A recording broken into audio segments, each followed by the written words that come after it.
What's going on, guys? Welcome back to another video. Today we're just gonna be sitting down and talking.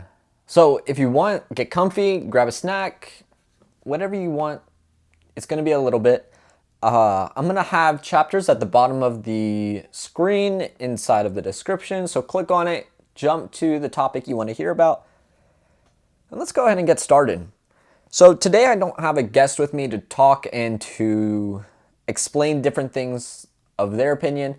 However, if you see this and you want to elaborate, go ahead, DM me. We'll set up something because I do like talking to other people about these topics. Let's go ahead and get started. First, how I tend to use AI now and in the future. So right now, AI is a great tool for small creators.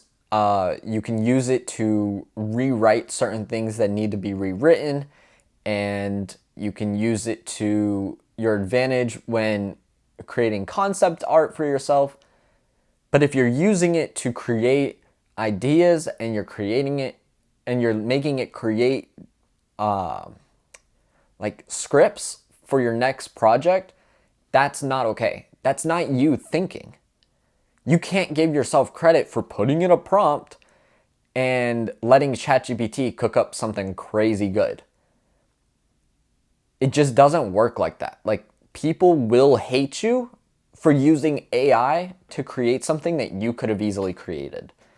I use it primarily to break down scripts that I've already broken down, and it helps me analyze different things that maybe I missed, or it helps teach me certain things. Like, I ask it, hey, what do you think I should be doing here? I've got this idea.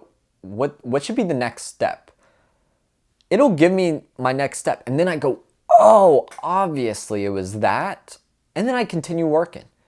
But I've never once gone, hey, ChatGPT, can you cook up something that is horrifying and it tells a good story about a male and a female in a barn setting, and two guys come out of the barn wearing scarecrow masks and murder them?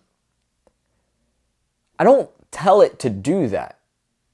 I can easily just go to my computer and write up a story about that, and I probably will because I just created that off the top of my head. It's that easy. It's that easy. That's a story people would want to watch, and I didn't have to use ChatGPT to do it.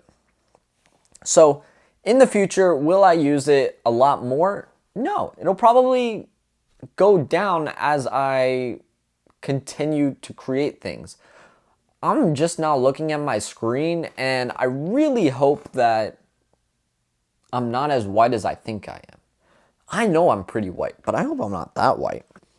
So like I mentioned, AI, it's great for like coming up with those small concept arts that you give it a prompt and it goes, okay, well, here you go. And maybe, just maybe, you can use that to your advantage to start creating different things. But the moment you start posting AI content on your page, we're done. Unless you specifically tell me, hey, I'm going to be using AI on this and it's good for the algorithm, we're just going to do it this one time. Cool. Like, that's okay. I understand how trends are working right now, and AI is taking over the thumbnail trend. But when it's consistently AI is where it becomes a problem, because then you started to use computer-generated creativity rather than your own. And that's not fun. If it's a problem that you don't have Photoshop, or it's a problem that you don't have certain apps to create the content you want, work for it.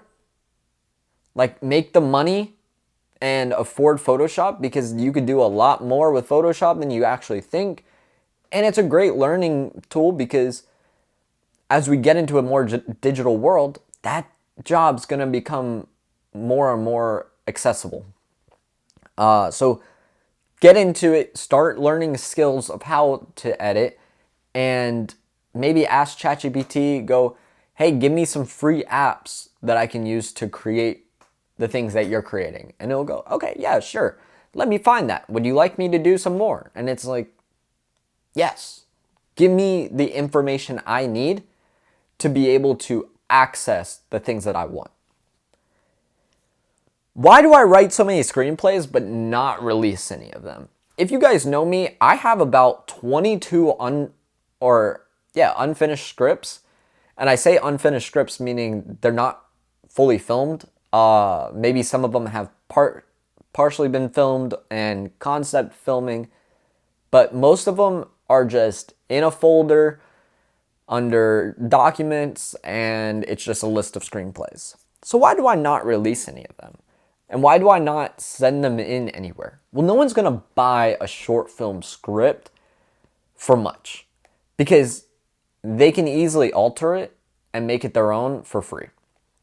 And so I don't put in as many of my short films because I don't want them changing the actual story that I put in, because that's my story that I'm talking about, and it's things that are relevant to my life that may not be relevant to somebody else. And if I give them that script, I give away my creativity to somebody else and let them use it, and maybe it's not going to turn out the same way I want it to. So I don't create many screenplays also because the trend isn't there. So if I'm thinking about trends in content, it's easier because I can just release something with some trendy music, and that's easy to hit the spot. I hit 4 million views on a random video that I posted. I hit 16,000 on a random video that I posted with a random sound. I've been reaching 4,000 to 5,000 people per video that I'm posting, and that's a great way of getting an audience. But to keep an audience and to keep them wondering what you can do next isn't just creating content and showing what you do. It's showing how you do it, showing what you do. You have to work on things that people are going to go, you made that? Like they want to feel proud of you. They want to feel like they have a famous friend, right? Like everybody wants a famous friend. Maybe you're that famous friend, so act like it. Act like you're doing something with your life. Go out there and create something memorable, even if it's a stupid project. Go out there and just work on it. I mentioned trends, but I'm going to get back to that in a second, because I follow trends a lot of the time, but then sometimes I just write my own thing and hope it falls in a trend later. And typically that does happen. I've written several films 3 or 4 years ago that have now recently been of use. And it's like, where was this 3 years ago? But it's okay, because the more I write, the more I learn how to write. I can go back and change those scripts, and maybe they'll be a little bit better, and I can focus on that.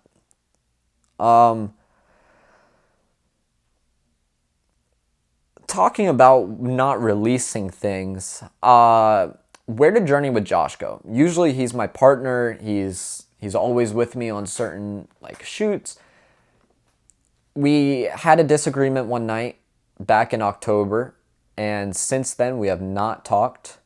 I tried meeting up with him in December at a haunted media event for Ominous Descent, and let's just say he ignored me.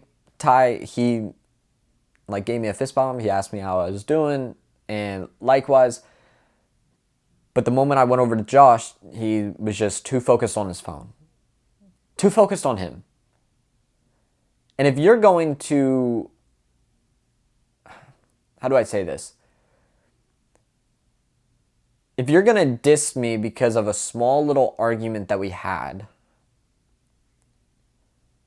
that's a little selfish. If you can't come back and apologize for your wrongdoing after I've apologized, I'm sorry. I'm not going to keep agonizing you, or what would the word be? taunting them to be my friend because I don't need that in my life. Although I do miss them a lot. Like, we got to do a bunch of stuff together and it was a lot of fun. But working on my own and working by myself and on myself, I've realized that there's a lot of things that I didn't need in that friendship. But the one thing I do miss is being able to be there for him. Because as much as I stalk his account now, like, I don't follow him on Instagram because I want to see his growth without me being there. And unfortunately, there's very minimal of growth. There's not much growth at all. And so I'm stuck in a position where I want to help him and he needs someone to reach out to him, but I'm not going back through 3 years for him to stay exactly the same. That would make it 6 years of him staying the same, and that's not good. That's almost a decade of staying the same after you've said, I want to change, I want to do this, I want to do that, I want to make a change in this industry. And you're sitting down, reposting other people's content, and it's not how you do it. So if you are a filmmaker and you're stuck in a position where you've got obstacles surrounding you and you can't decide whether you want to keep moving or if you want to take a pause on your career, don't take that pause. Let time sit in between, but never pause on your creativity. It's going to keep flowing and you're going to be like, I just want to do it. So just do it. Nothing is stopping you from going out and creating a story that you wanted to create because there is no limits. If you're in America, it is a free country. You can go out to most public places and just record. You can have a camera and a friend and you just go out and record content and that is it. Then you post it on YouTube and you let it do its thing. You let the video take control. Then, after you finish filming that video and you publish it, go write another one. Keep writing, keep writing, keep writing, keep writing, and just don't stop creating. It is important. It's one of the main things that you don't want to stop doing is creating, because once you stop creating, you stop telling your story. And if you're living on this earth, you should be telling your story, because there are 7 billion, probably 8 billion people now who need to probably hear what you have to say. So, Josh, if you're listening to this, use that advice and stop sitting on your butt and go out and create something you want to create. You've got it in you, but you let your doubts get a hold of you and just break that. Break those chains of just your room and keeping yourself locked in. And even if there's not somebody else that's able to help you out with a project, just go out and film it yourself. You've got it. Just think, just plan, stop procrastinating and just do it. That's my words to you, Josh. Like I want to help so bad, and I feel like I'm tied down into a spot that I can't reach you, even though I probably can. And I feel like this is the best way to reach you, because it is all about content. It is like you have to be in it 24/7 to be able to make this work. And I know you have a job. I know there's things going around you. There's family predicaments. But that should make you stronger. That should make you wanting to hit that gas pedal and go, I need to get out of here. I need to solve this problem. So just solve it. All right. How am I making money as a small creator? Well, that's easy. You just go out and do gigs. You really have to make a connection. You have to reach out and talk to somebody to be able to make that client. I've watched The Office. I've watched people make sales calls. You just got to pitch yourself all the time. Every pitch isn't going to land, and it's okay. But the more you pitch it, the more you're going to get better at saying those words and being able to showcase yourself better. But before you start actually getting, $2,500 jobs, you need to start making $100 an hour. Nope. You need to start making $100 a day. So even if that's working a 9 to 5 at the worst place possible, don't do that to yourself. Find somewhere where you like, and don't take no as an answer. Keep telling them why you should be on the team and prove it to them. Don't be rude, but definitely prove it to them, because they're going to want somebody who's determined to be on that team and not just somebody who needs a job. So I just got a job at Legoland, and I start pretty soon. I don't know when I'm going to be releasing this, so it may be after, maybe before. But I am starting at Legoland again, so that's going to be a little bit more money. It's part-time, and so I get to DoorDash, I get to work at Legoland, make some memories there, and ultimately I'm making back some of that money that I lost while I didn't have a job, and I was just content creating and doing the thing that I love doing, living the American dream. So the simple answer, DoorDash if you can, because that's a quick way to make, $60 within 3 hours. It's pretty simple. And then, ask questions. Ask other people who may be DoorDashing, hey, where should I go to DoorDash? Like, what's the best place to go? Also research it yourself, because you don't want to take someone else's word for it without looking at yourself. But yeah, that's how you make money as a small creator. You're not going to instantly start making, $100 off of Instagram or YouTube or TikTok immediately, but there are ways to do it once you start hitting certain numbers. But you have to just go out there and start working yourself. Start creating content while working those jobs if you can, and just keep creating throughout all of that. Just keep creating. Nobody started inside of Hollywood. You have to get in. So where do I see myself in about 10 years? In about 10 years, I will be 33. And if I'm looking at a lot of my peers at around 33, they're making pretty good money. They're in a good part of the industry, and they're making content that they want to make. They're creating things. So I see myself there. I see myself working hard, producing stories and films that I like, with creating with other directors and being able to hold a production company myself. Yeah, I see myself making 3 figures, maybe. Did I say 3 figures? I meant 6 figures. Right now I'm making 3 figures. I've been making 6 figures in 10 years. Hopefully 7, because that would be pretty cool. Again, I'm not here for the money. It's good to have, because I get to go do things that I can create better content or better films, and I get to just explore the world.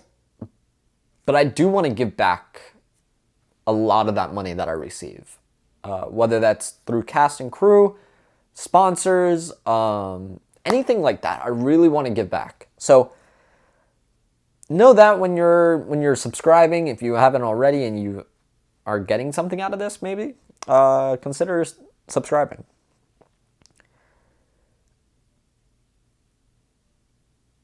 So if I see myself in 10 years on set of a Hollywood production of some sort, what kind of advice do I want to share to people who want to start this journey or keep moving forward in theirs?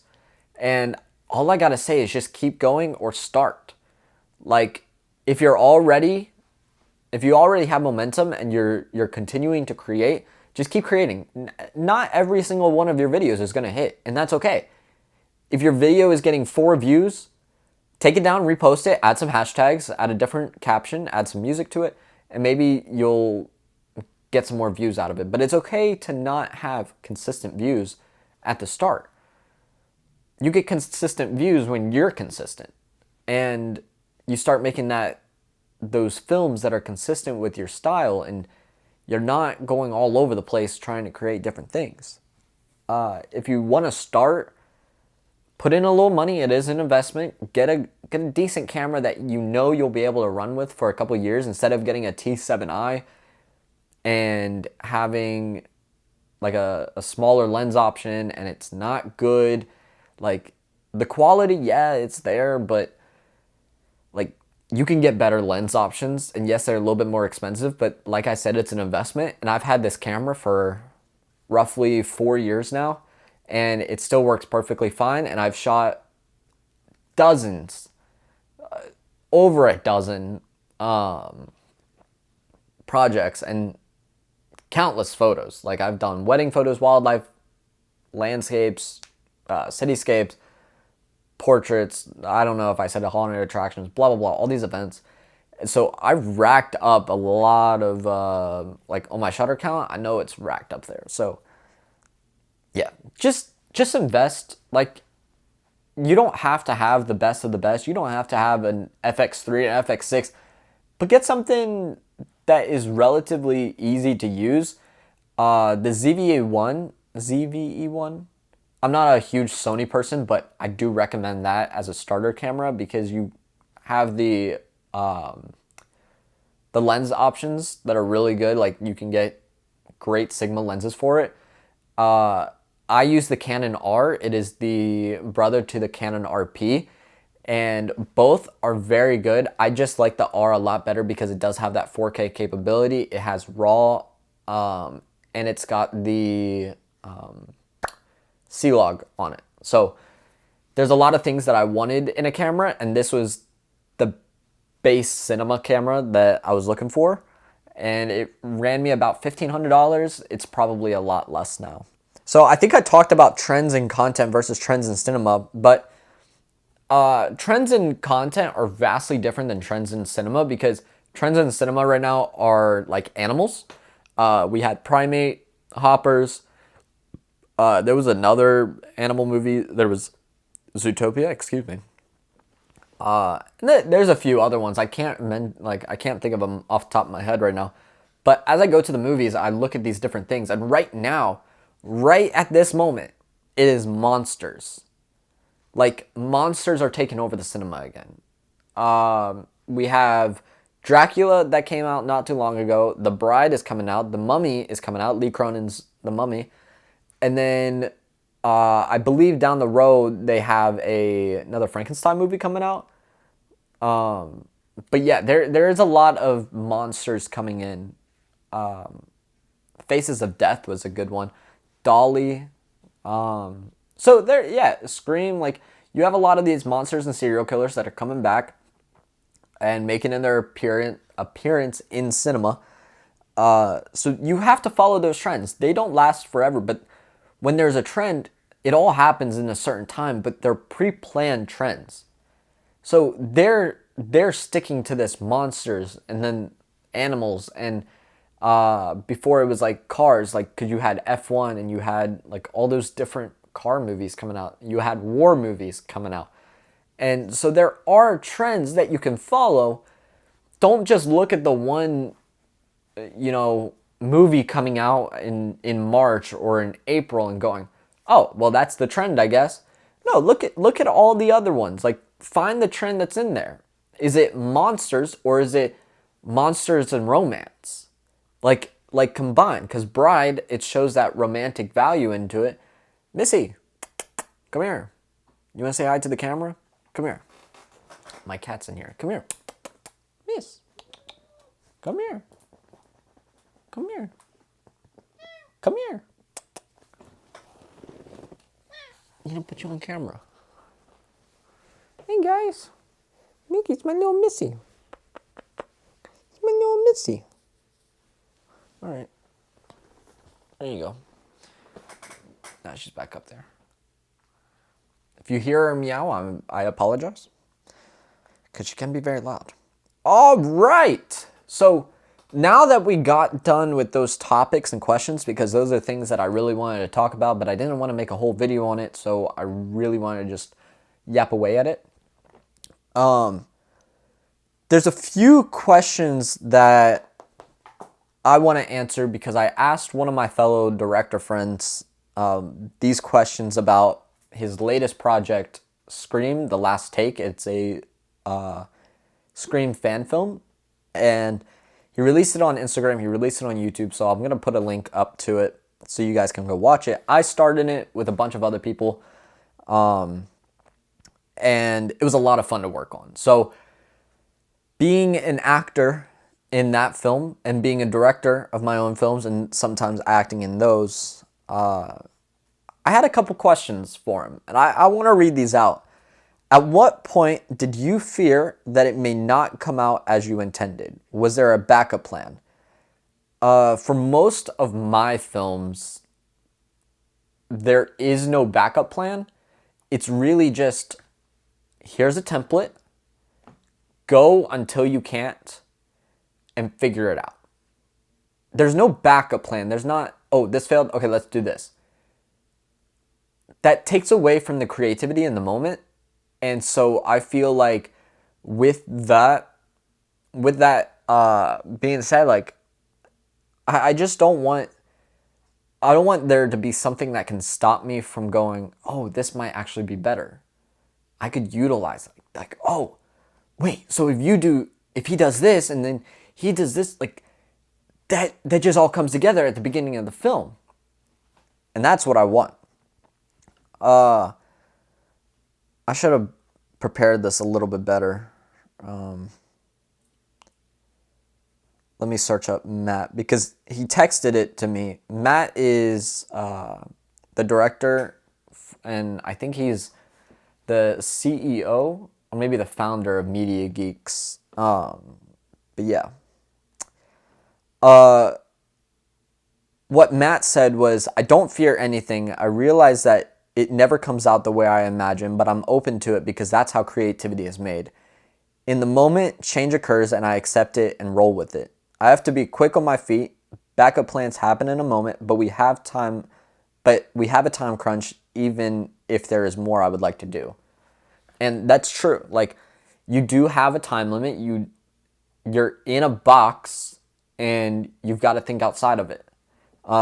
So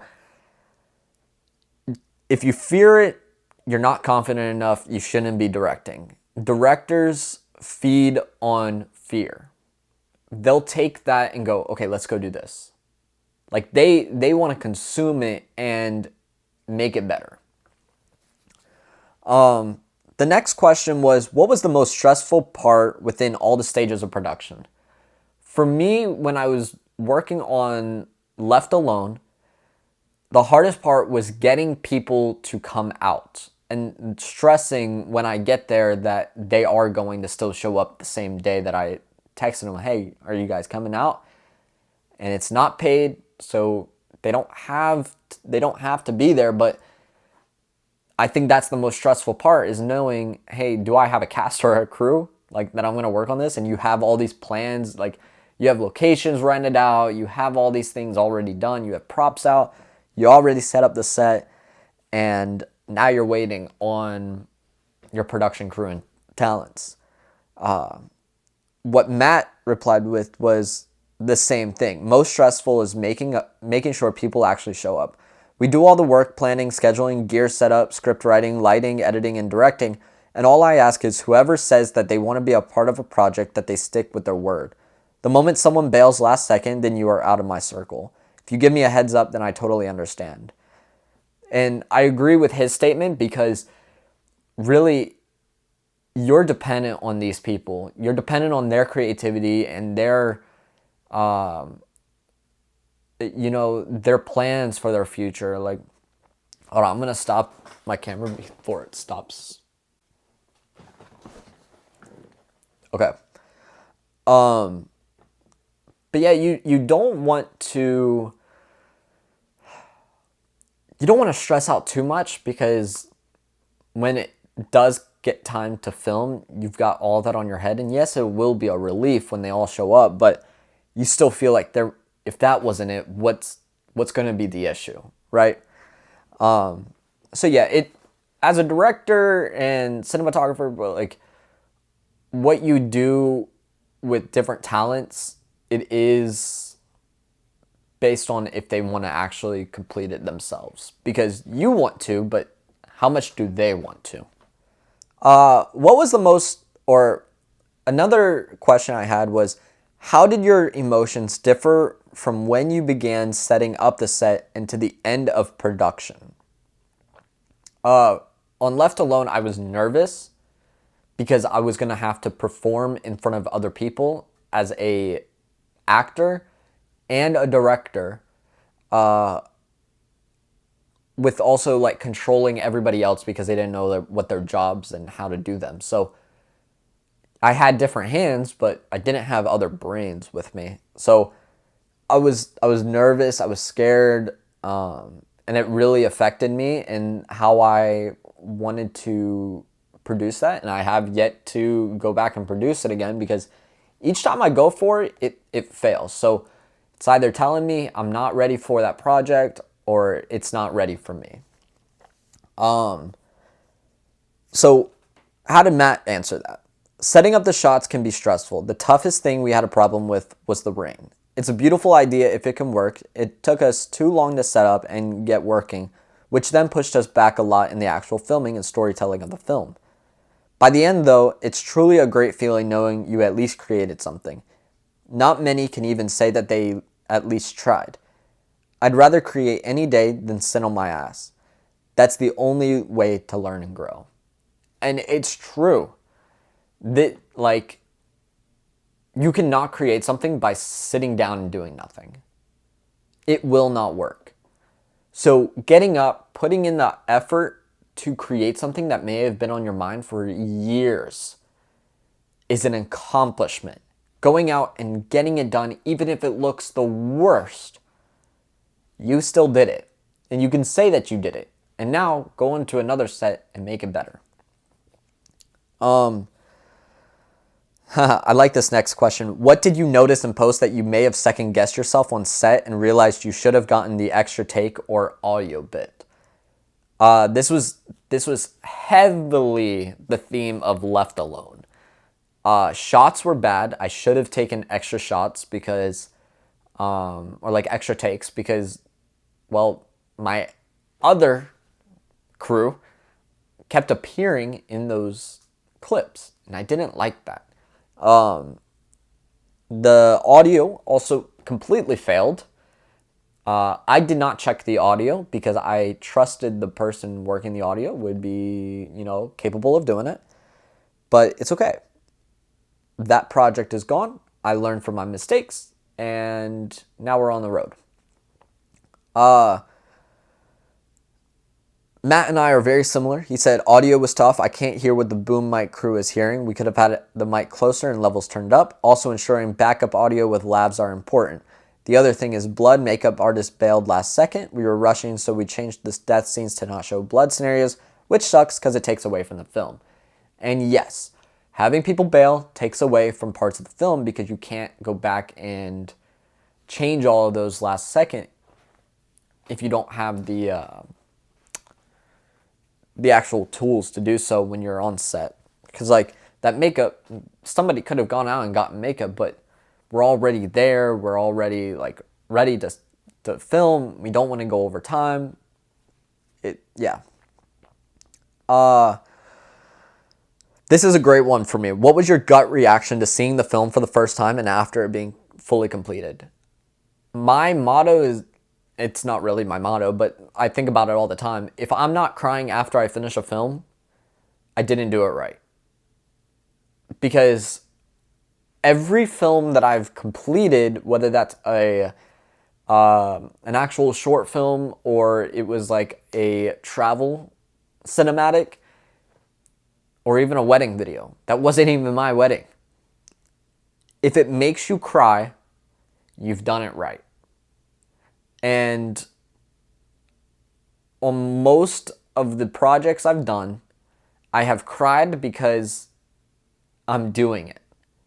I'm making that happen. It's looking exactly how I imagined it would. And that's what matters. So for Left Alone, I was kind of angry. I was ticked off. But when I watched It Hides for the first time, when I watched The Summoning for the first time, when I watched the wedding video, when I watched a Tennessee video I made, all these videos, I cried. And it's not like, ooh, Like, it was just like happy tears. Like, holy crap. Like, that's exactly what I wanted. This is what I was wanting. And so it is an accomplishment, and you could take pride in that because that's your project. You freaking did it. You made that work happen. Matt said, I was the editor as well, so I saw the film probably 100 times or more. When it was finally done, I was at least happy with the overall project. For only 5 hours of filming, I think we did better than most, of course. But I needed to respect actors' time for helping us with this project, and crew as well. Overall, this is the first step into this crazy journey of entertainment that I'm going after. I'm not stopping, and I'll never I'm not stopping, and I'll never care what other people think of me and my work, because I'm going better and better every time. I have no time for hate. I only have time to create. And that was beautifully said. Yes, watching your film 100 times, you start to lose that feeling of, okay, this is my film. Now you're going, okay, I need to get this done. But when you do watch your product for the very first time, fully completed, all the way through, no stops, no cutting back and forth, like, you really do get this feeling of satisfaction, and it makes you feel unstoppable. It's brilliant. And so the way he says this is the first step into this crazy journey of entertainment that I'm going after, you have to take the first step. It's not gonna be easy. Something I was thinking about the other day was mountains. I love mountains, and I love how big they are, and the fact that what you see at the very top is something you want to reach, because when you look back down, everything seems so small. When you're going up, everything's the same size.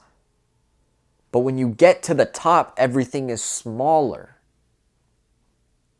Everything that you accomplished below you is smaller than what's above you. So keep climbing up, because the further you climb, the smaller things get. And the bigger and the wider the opportunity lays for you. You can soar, you can fly, you can sit and overlook a beautiful sky view of, wherever. But you have to take the initial steps to get started, or then everything just stays the same size as bigger than you. And don't let a mountain control you, because a mountain can't move. But you can move. I think I went too far on that one. However, that really sums up with what I was wanting to say for the longest time. Like, I've had these notes and stuff written for a little while now, but I think today was the day that I wanted to film it, and yeah. Here's a clip of Last Take, Scream short film, directed by Matt and Alex. So go ahead, give it a watch. If you like the little sneak peek, go ahead and hit the card up at the top or the description down below and watch the full 5-minute film, because that's just the first of the serial killer fan films that we're working on. Yeah, I've got some beers here if y'all want to take any. That's what they're here for. Hold on. What is the plastic for? Oh, that's just so I don't make a mess in here. I like to keep this place clean. A mess of what? Oh, did you bring a bottle opener? No. So, thank you guys for making it all the way to the end of the video. And if you haven't already, subscribe. It helps out a ton. And leave a like, leave a comment. It helps the algorithm push this out even further to other people that may need to hear these questions and answers. So, thank you again for watching. I'll see you guys in the next video. Go follow my Instagram, link it down below. Peace out. That was pretty bad. Peace out, y'all.